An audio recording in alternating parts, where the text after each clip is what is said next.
अस्सलाम वालेकुम वरहमतुल्लाहि वबरकातुह।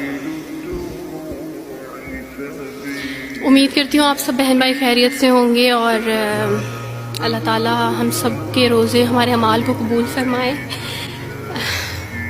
मैं ना बड़ी रोतलू हूँ तो इसलिए मेरी आवाज़ शुरू में ही रोने वाली हो जाती है। हाँ, मैं वही इंसान हूँ जो वारिस मामू के लिए बद दुआएँ करती थी, लेकिन मैं अभी पीछे एक बच्ची को बता रही थी कि वारिस मामू अपनी झोली उठा के रातों को दुआएं करते होते थे कि चांद इस्लाम कबूल कर ले। तो दुआएं कभी रद्द नहीं जाती, वो दुआएं जो अल्लाह से मांगी जाती हैं वो दुआएं कभी रद्द नहीं जाती। मैंने अपनी 25 साल ज़िंदगी जो थी वो क्रिश्चियनिटी में अच्छी खासी प्रीचिंग में गुजारी। मैं चर्च में प्रीच करती थी, कलाम पेश करती थी।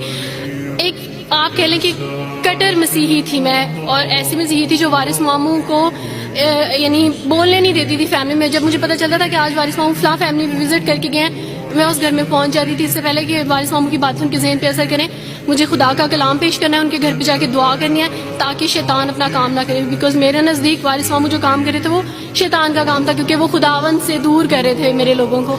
तो मैं उस फैमिली में पहुंच जाती थी, अपने लोगों को चाहती थी कि वो खुदावन के साथ जुड़े रहें, वो कभी खुदावन का इनकार ना करें, वो यीशु मसीह का इनकार ना करें। ये सब मेरी यानी मैं आप कह लें कि एक स्ट्रॉन्ग वर्क करती थी। मुझे इस चीज़ का डर रहता था कि वारिस मामू की वजह से अब मज़ीद लोग इस्लाम कबूल ना करें, लेकिन क्या पता था कि अल्लाह ताला मुझे ही दायरा इस्लाम में ले आएंगे और मैं ही वो शख्स बनूंगी जो इस्लाम कबूल करेगी। CSS कर रही थी, मैंने BA कंप्लीट किया अपना, और उसके बाद मैं CSS कर रही थी।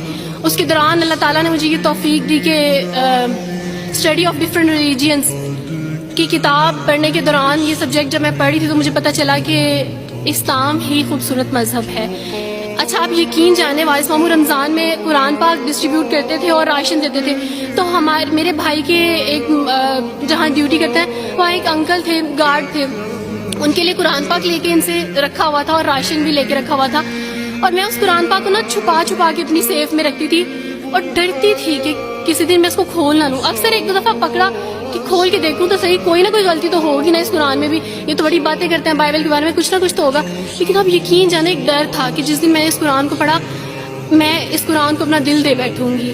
और वही हुआ कि जब मैंने कुरान पढ़ा तो मैं इस पर ईमान लाए बगैर नहीं रह सकी। एक रात वारिस मामू को कॉल की और उनसे कहा कि 2 बजे का लगभग टाइम था, और इनसे कहा कि वारिस मामू मुझे आपसे ज़रूरी बात करनी है। तो इन्होंने कहा कि क्या बात है बेटी, कोई ज़िंदगी मौत की बात है? तो मैंने कहा कि ऐसे ही समझ लें, मैं रो रही थी। तो इन्होंने कहा कि सब खैरियत है। तो मैंने इनसे कहा कि बस बगैर कुछ कहे आप मुझे कलमा पढ़ा दें वारिस मामू।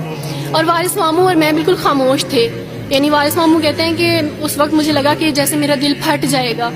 मुझे यकीन नहीं आ रहा था अपने कानों पे कि वो जो सबसे बड़ी रुकावट थी वो मुझे खुद कह गया कि मुझे कलमा पढ़ा दें। और मैंने इनसे 5 मिनट का यानी स्पेस ली कॉल पे, और 5 मिनट में मैंने दुआ की। लेकिन उसके बाद मैंने कहा कि अगर मैं हक पे हूँ, सच पे हूँ, तो बस फिर खुदावंद इसको हो लेने दे। और वही हुआ, मैंने इस्लाम कबूल किया। और सोचा था कि CSS कंप्लीट करने के बाद फैमिली में अनाउंस करूँगी, लेकिन अल्लाह ताला ने कुछ और मंसूबे बनाए होते हैं, इंसान के कुछ और मंसूबे होते हैं। आप यकीन जाने मेरी फैमिली को जल्दी पता चल गया।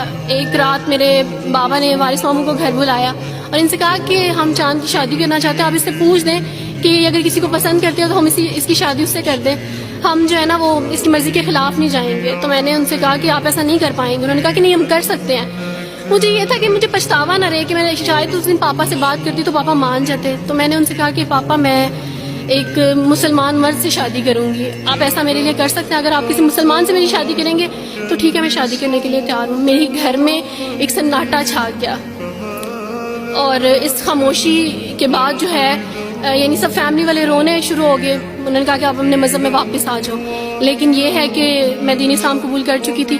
आप यकीन जाने जिस तरह लोग मुख्तलिफ हैं उसी तरह उनके मसाइल भी मुख्तलिफ हैं। मुझे मेंटली बेइंतहा टॉर्चर किया गया। मेंटली मुझे यानी इस चीज़ का एहसास दिलवाया गया कि मामा पापा रोते हैं। मेरे पापा ने आप यकीन जाने खुद को फांसी लगाने की कोशिश की मेरी आंखों के सामने।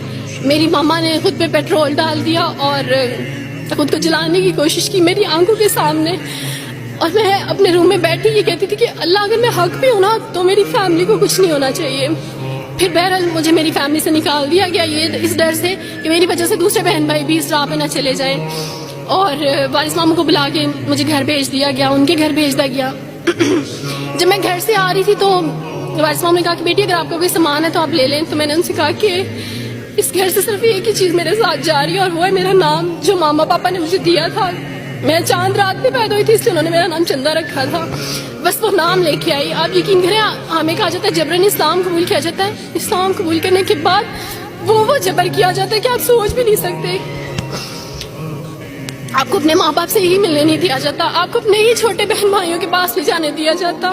آپ میں ہاسپٹل میں تھی ڈیلیوری کے ٹائم. آپ یقین جانے میرے پاس کوئی بھی نہیں تھا جو مجھے بیڈ سے اٹھا کے بٹھا سکتا.